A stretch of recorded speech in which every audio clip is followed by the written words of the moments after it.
Hello friends, ഇന്ന് ഞാൻ വന്നിട്ടുള്ള കുനാഫാൻ്റെ ഡോയിൻ്റെ റെസിപ്പി ആയിട്ടാണ്. അപ്പോൾ നമുക്ക് എളുപ്പത്തിന് ഇത് ഉണ്ടാക്കിയെടുക്കാൻ പറ്റും. അപ്പം നമുക്ക് വൈകാതെ റെസിപ്പിയിലേക്ക് കടക്കാം. ആദ്യം തന്നെ നമുക്ക് 1 കപ്പ് വരെ മൈദപ്പൊടി വേണം. അത് നമുക്കൊരു മിക്സിയുടെ ജാറിലേക്ക് ഇട്ട് കൊടുക്കാം. പിന്നെ അതിലേക്ക് നമുക്ക് പഞ്ചസാരയാണ് വേണ്ടത്. ഇപ്പം ഞാൻ എടുത്തത് 2 ടേബിൾ സ്പൂൺ വരെ പഞ്ചസാരയാണ്. പിന്നെ അതിലേക്ക് ഒരു 4 ടേബിൾ സ്പൂൺ വരെ കോൺഫ്ലോർ ഇട്ട് കൊടുക്കണം. പിന്നെ അതിലേക്ക് നമുക്ക് കുറച്ച് വെള്ളം ഒഴിച്ച് കൊടുക്കാം. പിന്നെ ഇതിലേക്ക് ഒഴിച്ചു കൊടുക്കുന്നത് എണ്ണയാണ് ഒഴിച്ചു കൊടുക്കുന്നത്. എണ്ണ ഞാൻ എടുത്തിട്ടുള്ളത് ഒരു 5 ടേബിൾ സ്പൂൺ വരെ എണ്ണയാണ് ഒഴിച്ചു കൊടുത്തിട്ടുള്ളത്. പിന്നെ ഒരു 2 കപ്പ് വരെ വെള്ളവും. എന്നിട്ട് നമുക്ക് നല്ല കണക്കൊന്ന് അടിച്ചെടുത്തിട്ട് വരാം. അപ്പോൾ അതിൻ്റെ നല്ല കണക്കിന് സ്മൂത്തി ആയിട്ട് തന്നെ ഞാനൊന്ന് അടിച്ചെടുത്ത് വന്നിട്ടുണ്ട്. അപ്പം ഈ ഒരു കൺസിസ്റ്റൻസിയാണ് നമുക്ക് നമ്മളെ കുനാഫാൻ്റെ ഡോയിലേക്ക് വേണ്ടത്. ഇനി ഞാൻ ഇതിനൊരു കുപ്പിയിലേക്ക് ഒഴിച്ചു കൊടുത്തിട്ടുണ്ട്. എന്നിട്ട് നമുക്ക് ഇതിനൊക്കെ 1-2 ഹോൾസൊക്കെ ഇട്ട് കൊടുക്കാം. എന്നിട്ട് നമുക്കൊരു നോൺ സ്റ്റിക്കിൻ്റെ പാനിലേക്ക് നമുക്കിങ്ങനെ ഒഴിച്ചു കൊടുക്കണം. അപ്പം അങ്ങോട്ടും ഇങ്ങോട്ടും ഒക്കെ ആക്കി കൊടുക്കുമ്പോഴത്തേക്ക് തന്നെ നല്ല ലൂസായിട്ട് തന്നെ വരും. എന്നിട്ടൊരു 1 മിനിറ്റിനത് കുക്ക് ചെയ്യുമ്പോഴത്തേക്ക് നമുക്കിങ്ങനെ അങ്ങ് എടുക്കാൻ പറ്റും. അങ്ങ് എടുക്കുക.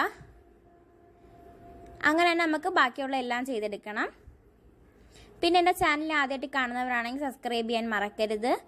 പിന്നെ കൂടെ വരുന്ന ബെല്ലൈക്കണും കൂടി ഒന്ന് അമർത്തണം. പിന്നെ ഈ ഒരു കുനാഫാൻ്റെ റെസിപ്പി ഞാൻ ഉടൻ തന്നെ അപ്ലോഡ് ചെയ്യുന്നതായിരിക്കും. എല്ലാവരും ഒന്ന് മറക്കാതെ തന്നെ ഒന്ന് കാണണം. പിന്നെ നിങ്ങളൊക്കെ സപ്പോർട്ട് ഉണ്ടെങ്കിൽ മാത്രമേ എനിക്ക് ഒരുപാട് വീഡിയോസൊക്കെ ഇടാൻ പറ്റത്തുള്ളൂ. അപ്പോൾ എല്ലാവരും സപ്പോർട്ട് എനിക്ക് വേണം. അപ്പോൾ അതുകൊണ്ട് ഇതൊരു 2 മിനിറ്റ്സ് ഒക്കെ ആയപ്പോഴത്തേക്കും ഇത് ജസ്റ്റ് ഇങ്ങനെ ഒന്ന് ക്രിസ്പി ആയിട്ട് വന്നിട്ടുണ്ട്.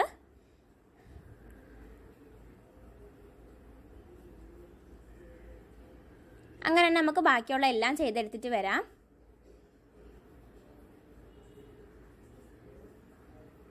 നിങ്ങൾക്ക് ഈ കുപ്പി ഇല്ലെന്നുണ്ടെങ്കിൽ നിങ്ങൾക്ക് ഇതിനൊക്കെ ഒരു പൈപ്പിംഗ് ബാഗിലാക്കിയിട്ട് ഇങ്ങനെ ചെയ്ത് കൊടുത്താലും മതി.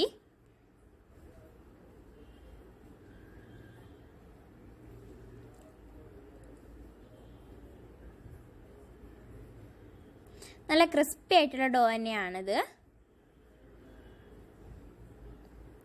അപ്പോൾ അതിൻ്റെ നമ്മളെ ഡോ റെഡി ആയിട്ടുണ്ട്. എല്ലാവരും ഒന്ന് ട്രൈ ചെയ്ത് നോക്കണം.